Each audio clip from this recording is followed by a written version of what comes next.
Hello, on Saturday afternoon. This is October 22nd, 2022. I've been trying to get back on here for quite a while. I've titled this, as I recall, um, Thoughts for Republican Congress, I believe is what I said. And on the assumption that the House will go Republican and the possibility that the Senate will go Republican, the government will be divided once again with the Democratic president.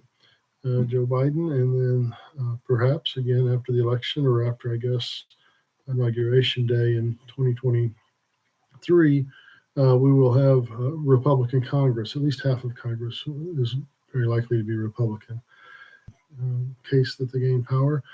And I'd just like to put out a few thoughts. All of these are topics that I've been kind of dwelling on for a while and hope to expand on more later and get some responses from y'all as to how we can think about these things more constructively, because constructive thinking is what I'm hoping to engage in with you all and with others as we try to make progress on issues. So one of the first things I'll just mention, the House and Senate investigation procedure. One of the first that I really, remember paying attention to, or that I can recall, was its Ken Starr investigation. Ken Starr led. I believe it was with Clinton. You remember, without stopping to try to think and look back on everything, periodically calling these committees together to challenge has been, I believe, for the current Congress, the House anyway, to get their hearings concluded, particularly if they lose the House as of, I guess, January, whatever the inauguration date will be. And the expectation that Republicans have their whole list of things that they're ready to start hearings on, Hunter Biden and other things. Frankly, many of the things that are suggested that need to be looked into, I agree, need to be looked into. I think should have been looked into long before now.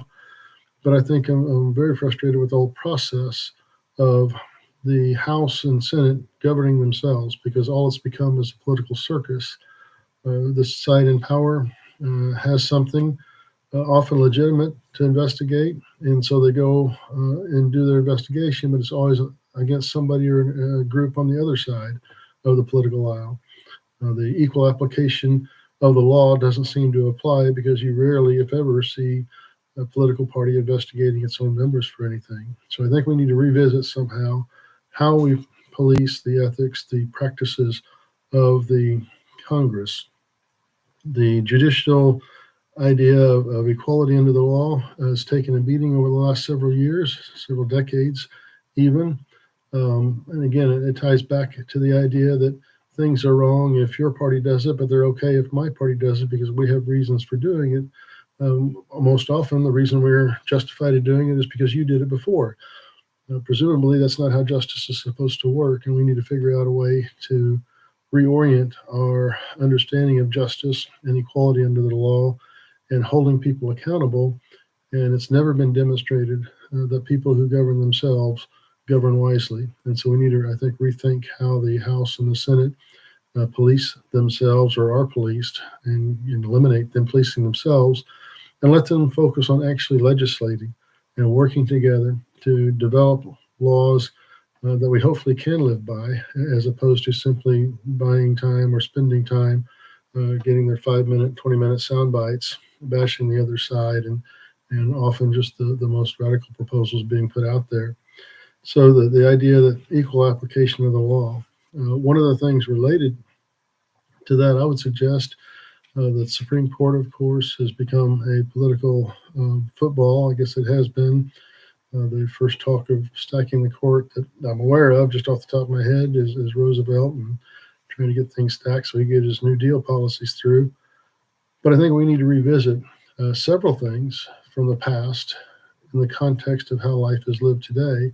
And one of the things I think we ought to revisit is the life appointment of judges, Supreme Court and elsewhere. The degree to which elections matter and elections matter, and is demonstrated, especially under Trump, appointing 3 Supreme Court justices. That, I think, makes sense to continue, but I think we need to add the caveat that as opposed to these being life appointments, we perhaps appoint term of 20, 25, 30 years, whatever it might be, and I'm thinking 25 for whatever reason, but that we restructure how we organize our courts so that every president is guaranteed to have a chance to impact the court system in one direction or the other in response to having been elected by the people at large. Now, one of the problems I have in even saying that is that justice is supposed to be blind. So technically, it shouldn't matter who's on the court. As the court interprets the law should be interpreted the same, whether it's a judge appointed by Trump or a judge appointed by Biden.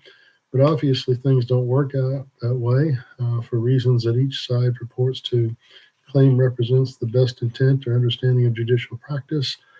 But if we were to restructure how, particularly the time limits or the length of service on the courts in the federal system, I think that would have a positive impact in how we approach even selecting judges.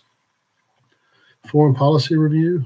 I've become more and more convinced over the years that we spend way too much time involved in the affairs of other nations, particularly when it comes to our use of military might, or not even just military might, but our insidious ways of making ourselves known in the context of other people. Look at later is the degree to which our failures in foreign policy led to the war in Ukraine as we know it today. Not giving Putin any, not giving Vladimir Putin any letting him off the hook for starting the war as we know it, but not letting ourselves off the hook, ourselves being America, particularly leaders in America that we may or may not have trusted over the decades to be making wise policy decisions on the international stage, but the degree to which leaders have made decisions that, looking back, seem to make it clear that Putin invading Ukraine, was forecast decades ago. Why didn't our leaders recognize that? What were the things that we as voters were pushing for? What perhaps were we pushing for because of the way options were framed for us? We thought it was an either or choice when it may not have been. And we just need to rethink our foreign policy, the degree to which that has become and has been perhaps way too much a shoot first and build bridges second approach. Budget and fiscal policy practices, particularly, I guess I began to become more aware of politics in the 80s, early 80s, and late 70s, early 80s. And back then, one of the big things, was the deficit, and we needed to have a balanced budget. Nobody, left or right, thinks about that anymore. In both parties, it's been extremely frustrating for me to see that Republicans have done as much damage as Democrats, from my perspective, in the context of fiscal mismanagement, in part because many of the actions that Republicans have taken have justified even more extreme actions when Democrats are in power.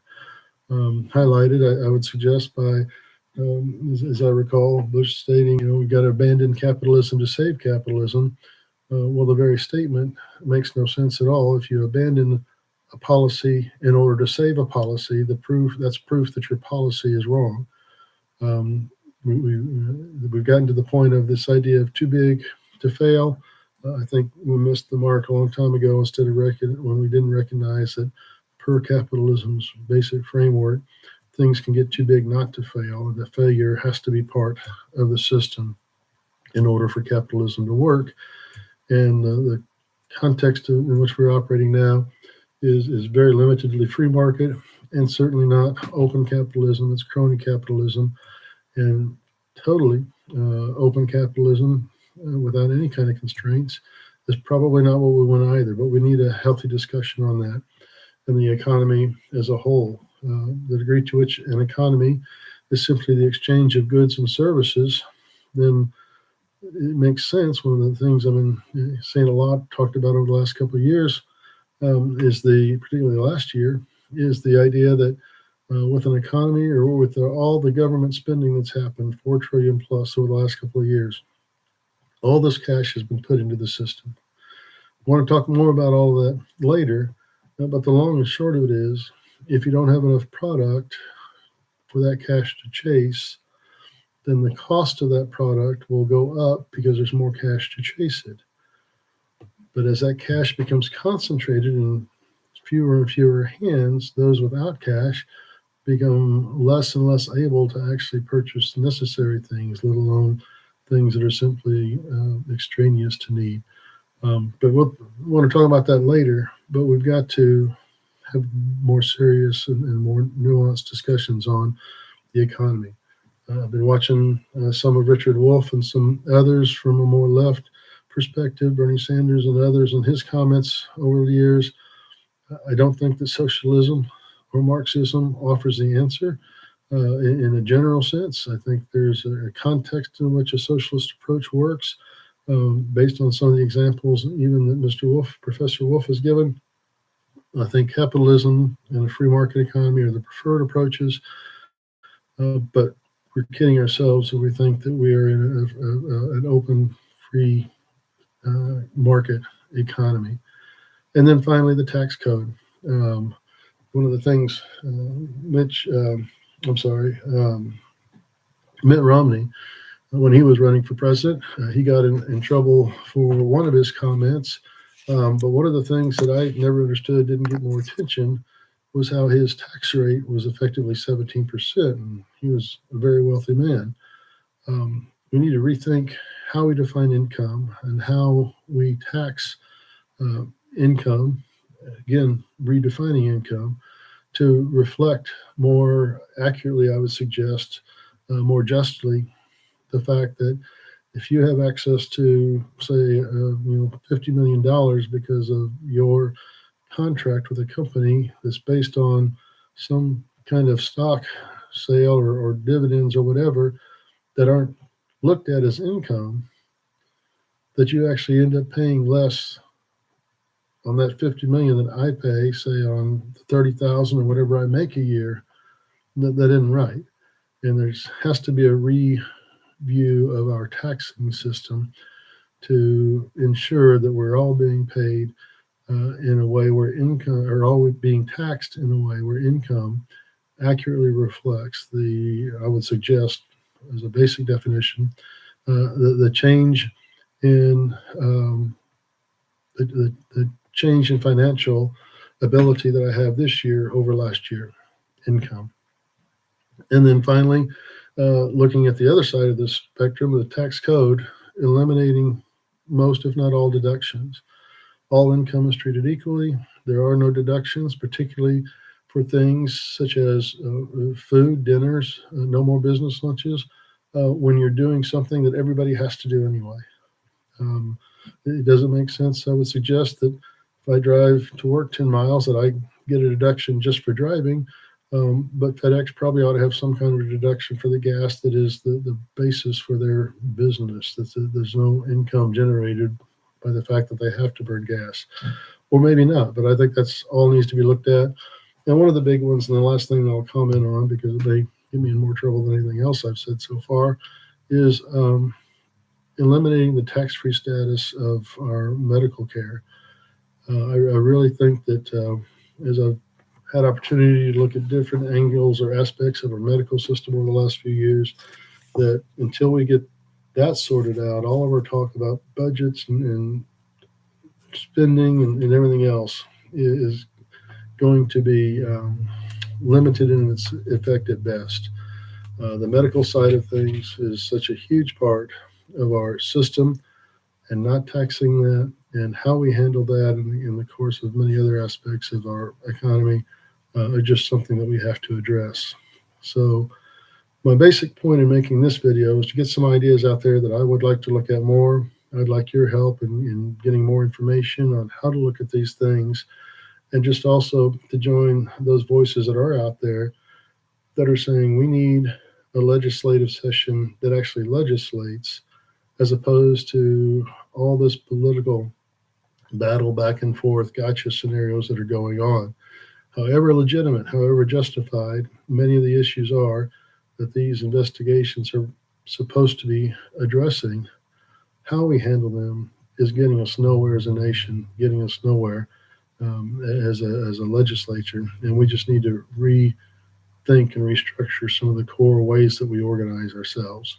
So anyway, lest I ramble on even too much more longer, let me go ahead and stop, and I'll try to pick this up later on with different videos addressing each of these individual issues. Thank you very much. Bye-bye.